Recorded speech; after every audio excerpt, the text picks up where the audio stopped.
हर नमः पार्वतीपतये हर हर महादेव। सद्गुरु महाराज की जय। अगजानन पद्मार्कं गजानन महर्निशम् अनेकदन्तं भक्तानां एकदन्तमुपास्महे।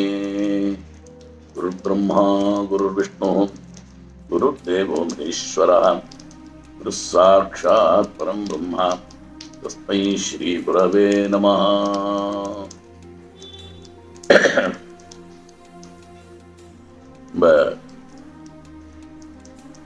எல்லோருக்கும் சில விஷயங்களை தெரிவிக்கணும் என்ற உத்தேசத்தினால நம்ம ஒரு விஷயங்களும் சின்ன சின்ன விஷயங்களா எடுத்து இதில்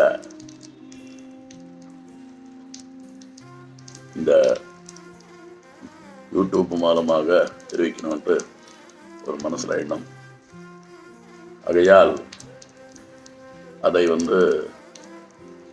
இந்த யூடியூபில் நான் அவனையாவட்ட விஷயங்கள், காயத்ரி ஜபம், தேக கோகிலாஷ்டமி, இப்போ 10ஆம் நாடு கோகிலாஷ்டமி பதிவு கொடுத்திருந்தேன். இப்பொழுது விநாயக சதுர்த்தி வருது, எப்படி கொடுப்போமே என்று மனசில் வந்தது. தாங்கள் எல்லோரும் அதை பார்த்து நமக்கு தெரிஞ்ச வரையில் எல்லா விஷயத்தையும் தெரிந்து கொண்டு ஒரு காரியம் செய்யும்போது பலன் ஜாஸ்தி. ஆகையால் எல்லோரும்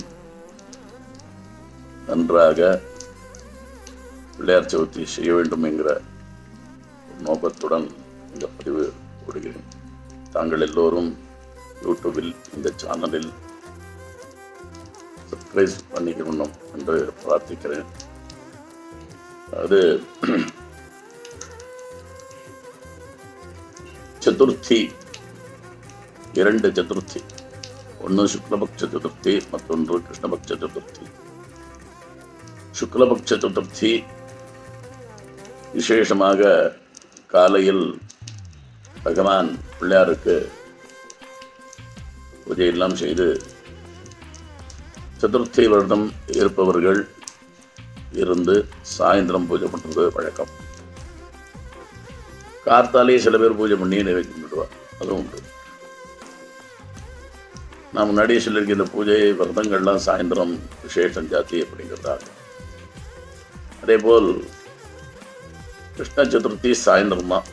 கார்த்தாலேருந்து உபவாசம் இருந்து வெங்கடார சதுர்த்தி பூஜையை முடித்து சந்திரன் தரிசனம் பண்ணி அப்புறமா ஆகாரம் உட்கொள்வது கொண்டது. 2 சதுர்த்திக்குமே அபரிமிதமான பலம். இந்த பலன் சொல்ல முடியாத அளவுக்கு கொடுக்கக்கூடிய பலன். என்னடா கொடுப்பர் பலன் அப்படின்னா ஆனந்தம். ஆனந்தம் வந்தாலே மனசந்துஷ்டி வரும். மனசந்துஷ்டி வந்தாலே ஐஸ்வர்யம் தானாக இருக்கும். ஐஸ்வர்யம் என்பது அஷ்ட ஐஸ்வர்யத்தில் 8 விதத்தில் முதலாவது ஆரோக்கிய ஐஸ்வர்யம். இதிலேருந்து ஆரம்பித்து எல்லாம் இருக்கும். சந்ததிகள், வரக்கூடிய சந்ததிகள் நல்ல குழந்தைகளா நன்றாக இருக்கும். இப்படி ஐஸ்வர்யம் என்பது வெறும் பணம் மாத்திரம் ஐஸ்வர்யம் இல்லை. நாம் செய்யக்கூடிய காரியங்களில் புண்ணியத்தை நிறைய சேர்ப்பது, அது ஐஸ்வர்யம் இப்படியாக இருக்கிறது. இந்த பாத்ரபத சுக்ல சதுர்த்தி இப்போ வரக்கூடிய 7ஆம் தேதி அன்னைக்கு, அன்றைய தினம் வர 7ஆம் தேதி இங்கிலீஷ் தேதி அன்றைக்கு பாத்ரபத சுக்ல சதுர்த்தி. இந்த சதுர்த்தி அன்னைக்கு நம்ம காத்தாலே முன்னாடியே முதல் நாளே நம்ம முதல்லாம் இந்த கடையெல்லாம் வித்துட்டுருக்கிறேன். முதல்லாம் நம்மளாம் போய் எல்லாருமே சின்ன வயசுல யோசனை பண்ணி பாருங்கோ. எல்லாரும் போய் எல்லா இலையும் எல்லா இடத்துலையும் பார்த்து பொறிச்சு எடுத்துன்னு வருவா. இந்த இலை பிள்ளாட்டெல்லாம் கேட்டுன்னு போவா. அந்த மாதிரி இலைகள்லாம் பொறிச்சோம்னா பத்திரங்கள் அதெல்லாம் எடுத்துன்னு வருவா. 21 பத்திரங்கள் அப்படியே 21 மும்மூணா அருகம்புல்லு அப்படி 21. அப்புறமா புஷ்பங்கள் இப்படியாக சுவாமிக்கு அர்ச்சனை. பிள்ளையாரை ஆராதிப்பதில் ரொம்ப சுலபமான பிள்ளையார் நமக்கு ஆராதனை பிள்ளையார் ஆராதனை தான். பெருசும் அப்படியே உண்டு. சுலபமான ஆராதனைங்கிறது பெரியவா ரொம்ப அழகா சொல்லி கொடுத்துருக்கா.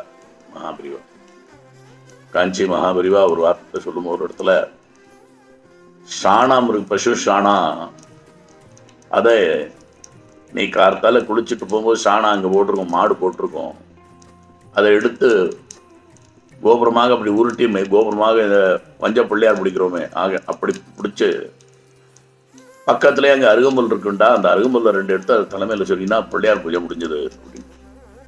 இவ்வளோதான் பிள்ளையார் பூஜை அப்படின்ட்டு.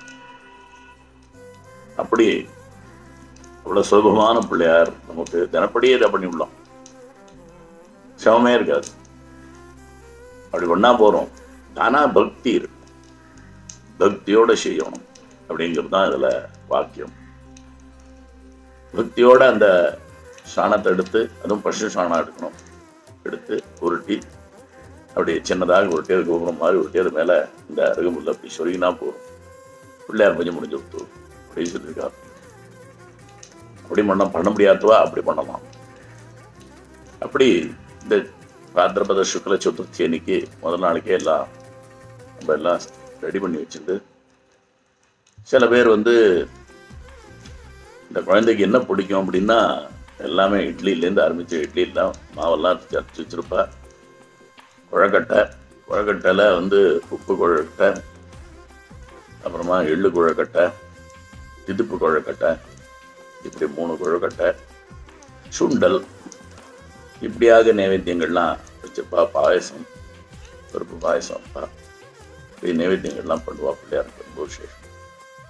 சில பேர் பொரிச்சு எடுத்துருப்பா குழக்கட்டை, சில பேர் வேக வச்சு எடுத்து நைவேத்தியம் பண்ணுறது. எல்லாம் அதெல்லாம் நமக்கு வேண்டியதெல்லாம் சித்தத்தை எல்லாம் பண்ணிட்டு, அது முதல் நாளைக்கு வேக வைக்கிறது அன்றைக்கி தான் பண்ணணும், மீதி எல்லாம் சித்தத்தை பண்ணிக்கலாம். அப்படியாக மடியாக எல்லாத்தையும் பண்ணி எடுத்து வச்சுப்பா. காலத்தால் நமக்கு அந்த பூஜை விசேஷமாக பூஜை பண்ணி அர்க்கியத்தை கொடுத்து சாயந்தரமும் பூஜை பண்ணி பிள்ளையார வச்சுட்டு அங்கே கான வினோதங்கள் எல்லாம், அதாவது நன்னா பாட்டு பாடுறவா குழந்தைகள்லாம் உட்கார வச்சு நன்னா பாட்டு பாடி ஆனந்தமாக எல்லோரும் கொண்டாடிட்டு, எல்லோரும் அவருக்கு விளையாட்டு ரொம்ப பிடிக்கும்.